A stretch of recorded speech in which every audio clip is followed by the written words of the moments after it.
बिस्मिल्लाहिर्रहमानिर्रहीम। शुरू अल्लाह के नाम जो बड़ा मेहरबान और रहम करने वाला है। मैं असलम आपसे मुखातिब हूँ और सबसे पहले ये कहूँगा कि आप सब लोग मेरे इस चैनल हैरत कदा को सब्सक्राइब करने के साथ साथ इसके जो वीडियोज़ हैं उनको लाइक और शेयर भी करें। हमारा आज का जो मौजू है वो सुल्तान इमादुद्दीन जंगी है।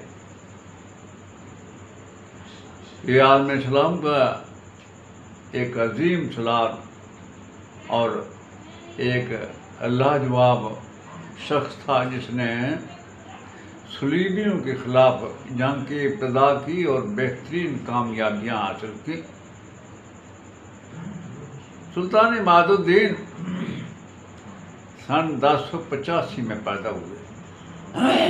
इसके बाप का नाम अक्कसनकर्त जात के ये तुर्क थे। इमादुद्दीन का बाप सुल्तान अलपरसलान के बेटे सुल्तान मलक शाह सल्जूकी का साथी था। बचपन से लेकर जवानी तक ये इकट्ठे रहे और बचपन में इकट्ठे ही खेलते रहे। इस वजह से सुल्तान अलपरसलान इससे बड़ी मोहब्बत करता था। सुल्तान अलपरसलान के बाद जब सुल्तान मलक शाह सल्जूकी हुक्मरान हुआ तो उसने इमादुद्दीन के बाप अक्कसनकर की बड़ी इज्जत अफजाई की। इसे अपना साथी बना कर रखा। हर मौके पर जो है इसकी इज्जत की और इसे मूसल का गवर्नर भी बनाया। इसके अलावा मज़ीद कुछ इलाके भी इसके मतहत कर दिए गए। इस तरह सुल्तान मलक शाह सल्जूकी के दौर में इसकी जो हैसियत थी इमादुद्दीन के बाप अक्कसनकर की वो सब उमरा से ऊपर और फाइक थी। चुनांचे जिस वक़्त अक्कसनकर गवर्नर था उस वक़्त इमादुद्दीन की उम्र सिर्फ 10 से 12 साल थी और ये अपने बाप की वाहिद औलाद थी। कोई दूसरा बहन भाई नहीं था। एक जंग में इमादुद्दीन का बाप अक्कसनकर जो है वो मारा गया। उस जंग में इमादुद्दीन भी अपने बाप के साथ शामिल था। चुनांचे जब इसका बाप मारा गया तो इसके लिए बड़ी मुसीबत बन गई। दुश्मन इसे ढूंढ लेने लगे कि क्योंकि अक्कसनकर का बेटा भी इसके साथ था। उनका ख्याल था कि इसके बेटे को भी हलाक करो। चुनांचे 10-12 साल का ये लड़का बड़ा अक्लमंद और सियाना था। इसने जब देखा कि मेरा बाप जंग के अंदर मारा गया है और दुश्मन को मेरी तलाश है तो इसने एक घोड़े को पकड़ा, उस पर बैठा और जितना तेज उसे दौड़ा सकता था दौड़ाया। लगातार मसाफत तय करते हुए ये सुल्तान बरक्यारूक के पास पहुंचा। इसलिए कि सुल्तान मलक शाह सल्जूकी के बाद सुल्तान बरक्यारूक जो है वो हुक्मरान बना था। बरक्यारूक की हैसियत ये थी कि इमादुद्दीन जंगी के बाप अक्कसनकर ने इसे पाला था, अपनी गोद में खिलाया था, जिसकी बिना पर सुल्तान बरक्यारूक जो है वो इमादुद्दीन के बाप की बड़ी इज्जत अफजाई और कदर करता था। चुनांचे जब सुल्तान बरक्यारूक को खबर हुई कि अक्कसनकर मारा गया है और इमादुद्दीन मेरे पास आ रहा है तो उसने इमादुद्दीन को अपने पास ठहराया, उस पर दस्त शफकत रखा और उसकी परवरिश करना शुरू की। जब वो बड़ा हुआ तो उसे मुख्तलिफ जंगों में हिस्सा लेने का मौका फराहम किया। कई मौके पर उसे कहीं कोतवाल कहीं किसी गवर्नर का नायब, कहीं जो है सलार भी मुकर्रर किया गया। इस तरह उसने जंगों का बेहतरीन तजर्बा हासिल किया। चुनांचे इस तरह ये इमादुद्दीन जंगी जवान हो गया। मूसल में सुल्तान ने अमीर मौदूद को मूसल का गवर्नर मुकर्रर किया।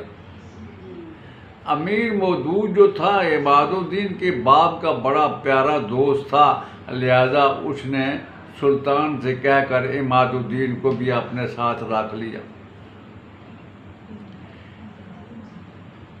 अमीर मौदूद सलीबियों के बड़ा सख्त खिलाफ था, इसलिए कि ये वो दौर था कि यूरोप के सलीबी हमलावर होकर बैतुल मक़दस के अलावा मुसलमानों के बहुत से शहरों पर काबिज हो चुके थे और मुसलमान उनके सामने दबे हुए थे। मूसल का गवर्नर अमीर मौदूद सलीबियों के करीबी कलों पर हमलावर होकर कुछ जो है वो कामयाबियां हासिल करना चाहता था। इस सिलसिले में उसने इमादुद्दीन को भी अपने साथ रखा। वो जानता था कि इमादुद्दीन जंग का बेहतरीन तजर्बा रखता है। चुनांचे छोटे छोटे कलों को फतह करने के साथ साथ अमीर मौदूद और इमादुद्दीन ने कुछ 2 बड़े कलों को भी फतह किया, यहाँ तक कि सलीबियों के बड़े शहर तिब्रिया का रुख किया। इस मौका पर मवर्रखीन लिखते हैं कि इमादुद्दीन जो उस वक्त जवान हो चुका था, इस तूफ़ानी अंदाज में और ऐसे हौलनाक अंदाज में अपने हिस्से के लश्कर के साथ सलीबियों पर हमला आवर हुआ कि उन्हें मारता काटता हुआ तिब्रिया के दरवाजे पर जा पहुंचा। उसके हाथ में उस वक्त लोहे का नेज़ा था और ऐसा नेज़ा मारा कि नेज़ा उसका दरवाजे का पार हो गया और उसकी इस हरकत पर चारों तरफ दहशत फैल गई थी। इस तरह ये अमीर मौदूद के दौर में भी जो है सलीबियों के खिलाफ हरकत में आते हुए काफ़ी तजर्बा हासिल कर चुका था। अमीर मौदूद जो है मस्जिद में नमाज पढ़ते हुए हसन बिन सबा के फ़िदाइयों के हाथों जब मारा गया तो मूसल का जो गवर्नर है वो एक शख्स अकशनकर को मुकर्रर किया गया, जो इमादुद्दीन के बाप का हम नाम था। इस मौका पर इमादुद्दीन वापस सुल्तान के पास चला गया था। अब अकशनकर ने सुल्तान से फरमाइश की कि इमादुद्दीन को मेरे पास भेज दें। सुल्तान ने जब इमादुद्दीन से पूछा तो इमादुद्दीन ने सुल्तान के पास रहने के लिए कहा। चुनाचे वो सुल्तान ही के पास रहा जब तक अकशनकर मूसल का हुक्मरान रहा। उस वक़्त तक किसी भी सलीबी या दुश्मन हुकूमत को मुसलमानों के इलाकों की तरफ देखने की जरूरत न हो।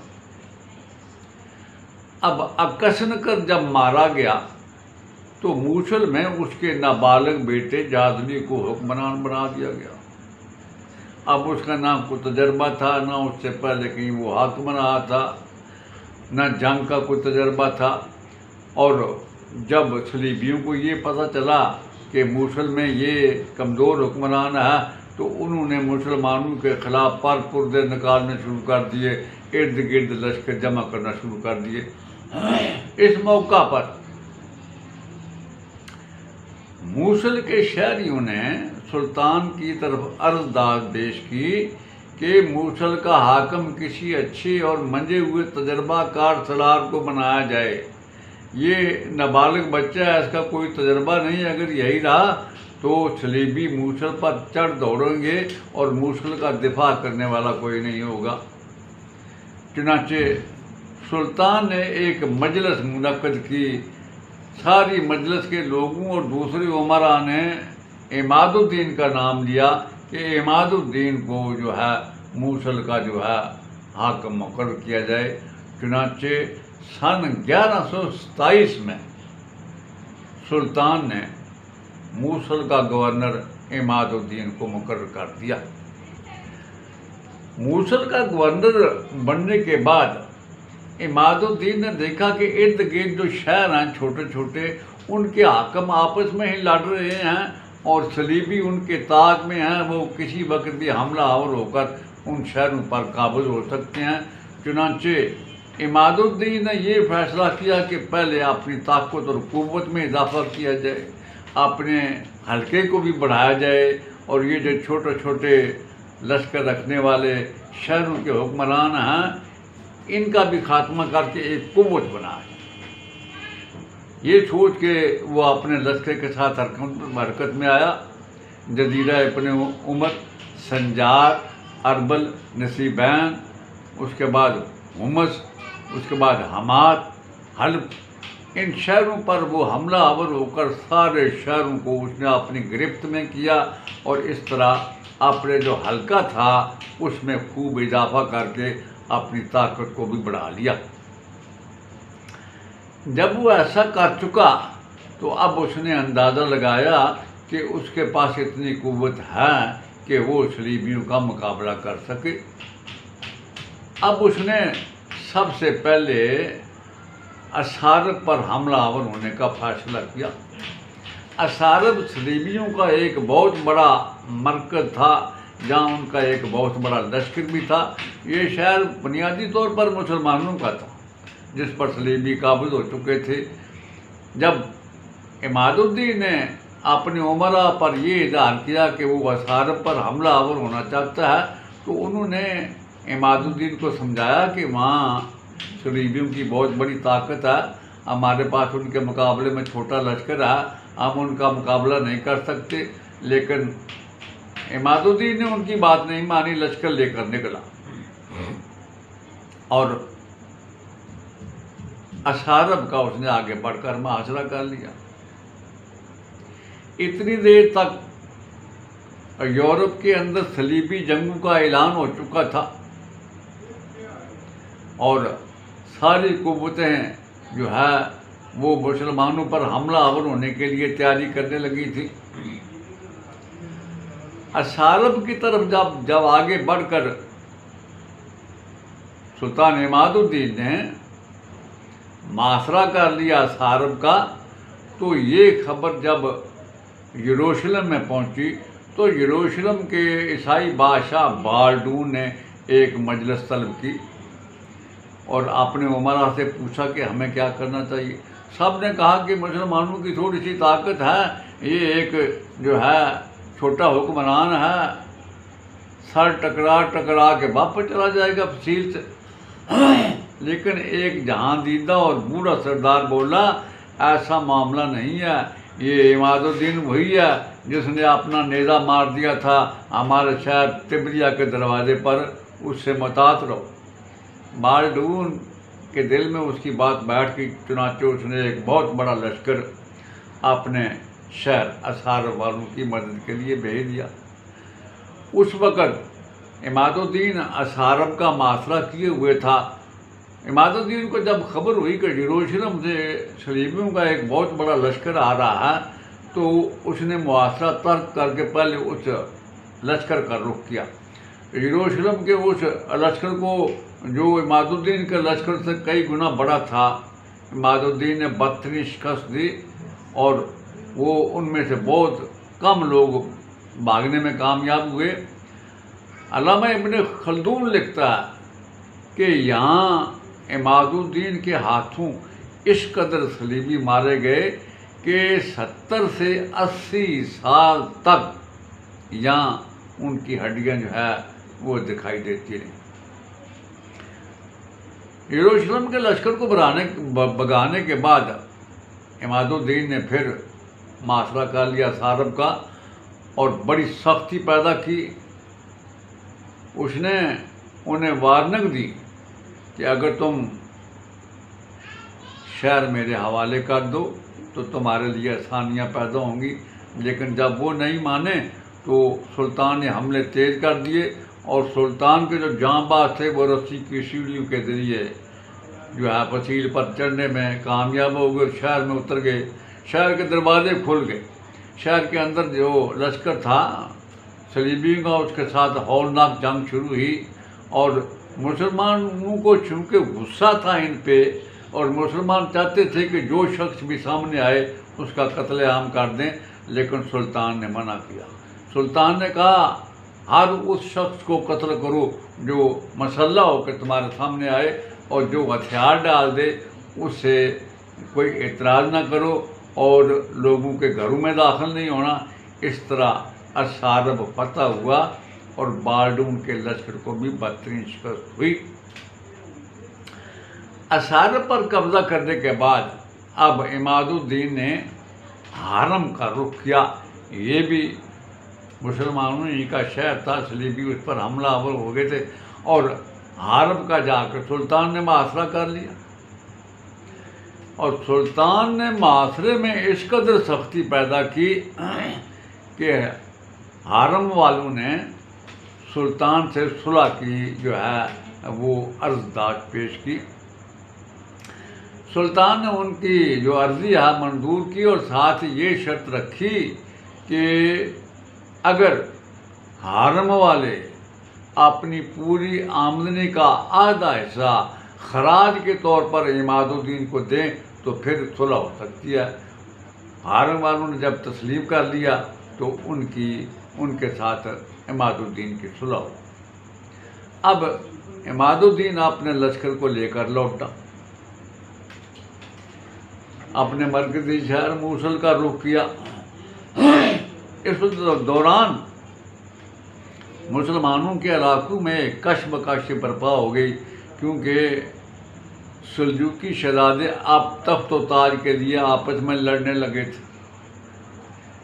कुछ अर्सा यही हालत रही, कुछ पता नहीं चलता था कि कौन कहाँ है, और नौबत यहाँ तक ख़राब हो गई कि बगदाद के खलीफा ने इमादुद्दीन के शहर मूसल का आन मुआसरा किया, और इमादुद्दीन 3 माह तक शहर के अंदर मसूर रहा। आखिर इमादुद्दीन ने सल्जूकी सुल्तान मसूद का साथ देना मंजूर कर लिया, और इस तरह ये जो बेचैनी थी या आपस में लड़ाइयाँ थी ये ख़त्म हो गई। इन्हीं लड़ाइयों के दौरान जो आपस की जंगें थी, यूरोप में जो है वो सलीबी जंग का ऐलान कर दिया गया। पापा आज़म ने जब ऐलान किया तो सबसे पहले इस जंग में हिस्सा लेने के लिए रूम और फ्रांस के बादशाह तैयार हुए, और उनके पीछे पीछे मशरक़ का रुख करने के लिए कस्तंतुनिया और जर्मनी ने भी ऐलान कर दिया। सबसे पहले फ्रांसीसी और जो है ये रोमन ये एशिया में दाखिल हुए। अब इन्होंने मुसलमानों के इलाकों का रुख किया। वो चाहते थे कि इमादुद्दीन ने जो शहर फतह किए हैं वो वापस लें। ये सलाब की तरह एक लश्कर था जो आया, और सबसे पहले इसने मुसलमानों के शहर बज़ा का रुख किया। बज़ा को इन लोगों ने फतह करके वहाँ जिस कदर मुसलमान थे सबको तहत कर दिया। बज़ा की फतह से सलीबियों के हौसले बढ़ गए, लिहाजा उन्होंने मुसलमानों के शहर शीज़र का रुख। शीज़र का हाकिम उस वक़्त अबू रसाकत था। जंग का बेहतरीन तजर्बा रखता था, लेकिन लश्कर उसके पास छोटा सा था। जब उसने देखा कि सलीबियों का एक सलाब की सूरत में लश्कर आ रहा है, तो उसने तेज़ रफ्तार कासद मूसल में इमादुद्दीन की तरफ भिजवाए और सलीबियों के ख़िलाफ़ मदद तलब की। सलीबियों ने आते ही शीज़र जो था उसका मुआसरा कर लिया। अबू रसाकत दिफा करता रहा मसूर रह के। इतनी देर तक इमादुद्दीन भी अपना लश्कर लेकर पहुंच गया, और आते ही उसने ऐसे तेज़ हमले करने शुरू किए सलीबियों पर कि सलीबी जो है वो भागने पर मजबूर हो गए। जब वो भागने लगे तो अबू असाकिर भी शहर और किले से बाहर निकला। इस तरह दूर तक उनका ताक़ब किया और उनके लश्कर भी काफ़ी तादाद भी काफ़ी कम कर दी। और हालत ये थी कि ये फ्रांस का और उसका लश्कर जो है अपना रोमनों का अपने पीछे बड़ी बड़ी मंजनीकें और सारा असला भी छोड़कर भागे, जो मुसलमानों के लिए बड़ा सूझबूझ साबित हुआ। जब ये लोग वापस चले गए तो जर्मनी और जो कस्तंतुनिया है इसके लश्कर भी एशिया में दाखिल होने में कामयाब हो गए थे। शीजर का दिफा करने के बाद इमादुद्दीन ने फिर अपने काम की इब्तदा की। पहले उसने असारब शहर और हारम शहर फतह किए थे। अब उसने 2 शहर अर्का और बारीन का रुख किया। जब अर्का और बारीन का रुख किया, पहले अर्का का मुआसरा किया और मुआसरा इतना सख्त था कि अर्का वालों ने हाथ जोड़ के शहर सुल्तान के हवाले कर दिया। अर्का से निकलकर सुल्तान जब बारीन का रुख करने लगा और कुछ फैसला उसने तय किया होगा कि आगे से फ्रांसीसी और रोमनों का लश्कर आ गया, उसकी भी बड़ी तादाद थी। इन दोनों लश्करों ने इमादुद्दीन की राह रोक ली। इमादुद्दीन उनके सामने डट गया और मुवर्रिखीन लिखते हैं कि बारीन शहर के नवाब में हौलनाक जंग हुई और इस जंग में इमादुद्दीन ने फ्रांसीसी और रोमनों के मुतहदा लश्कर को 32 शिकस्त दी और वो बाल्डून, यरूशलेम के बादशाह बाल्डून के लश्कर की तरह भागने पर मजबूर हुए। इनको भगाने के बाद इमादुद्दीन ने बारीन का रुख किया। बारीन वाले पहले सहमे हुए थे कि इमादुद्दीन ने अर्का का भी कब्जा ले लिया है, फ्रांसीसियों और रोमनों के लश्कर को भी शिकस्त हुई है। और जब आगे जाकर इमादुद्दीन ने बड़ी सख्ती से बारीन का मुआसरा किया तो उन्होंने हथियार डाल दिए। इस तरह अर्का के बाद बारीन पर भी इमादुद्दीन का कब्जा हो गया। अब इमादुद्दीन के हौसले बढ़ गए। एक के बाद छोटे छोटे किले फतह करने के बाद उसने मारातुन नमान और कुफर ताब का रुख करना का फैसला किया।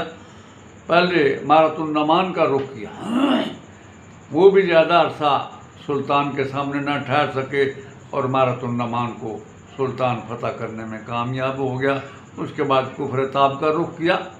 यहाँ मज़ामत हुई, उन्होंने मुकाबला किया, लेकिन सुल्तान का मुआसरा ऐसा सख्त था और फिर सुल्तान के लश्करी रस्सों की सीढ़ियाँ जो फेंक के जब लगातार शहर की फसील पर चढ़ना शुरू हुए तो शहर वाले हिम्मत हार गए और इस तरह ये कुफर ताब शहर भी इमादुद्दीन जो है उसके कब्जे में आ गया। अभी सुल्तान इधर ही मसरूफ़ था कि सलीबियों का एक और लश्कर हरकत में आया। उसने जाके हलब शहर का मुआसरा कर लिया। अब हलब शहर इमादुद्दीन का था, लेकिन इमादुद्दीन ने अपने शहरों की ऐसी हिफाजत कर रखी थी कि सलीबियों की सारी खुशफहमी जाती रही। सलीबियों का ये ख्याल था कि इमादुद्दीन इधर जंग में मसरूफ़ है, हम हलब पर कब्जा कर लेंगे। लेकिन हलब में जो सलार था इमादुद्दीन का, उसने उन सलीबियों को भी मार के भगा दिया। उधर जब जर्मनी वाले और कस्तंतुनिया वाले दाखिल हुए और उन्हें जब खबर हुई कि इस तरह फ्रांसीसियों को और रोमनों को शिकस्त हुई है तो उन्होंने पेशकदमी करने के बजाय वापस चले। अब सूरत हाल ये पैदा हुई कि सुल्तान के सामने एक बहुत बड़ा शहर था अर्रोहा। अर्रोहा वो शहर था जो सलीबी जिसे अपना 5वां मुक़द्दस शहर ख्याल करते थे। उनका पहला मुक़द्दस शहर यरूशलेम, दूसरा रूम, तीसरा कस्तंतुनिया, चौथा अंताकिया और 5वां ये अर्रोहा। अर्रोहा पर एक ईसाई जंगजू हाकिम था जिसका नाम जोसलीन सानी था। इसके पास बड़ी ताकत और क़ुव्वत थी और बहुत बड़ा लश्कर था।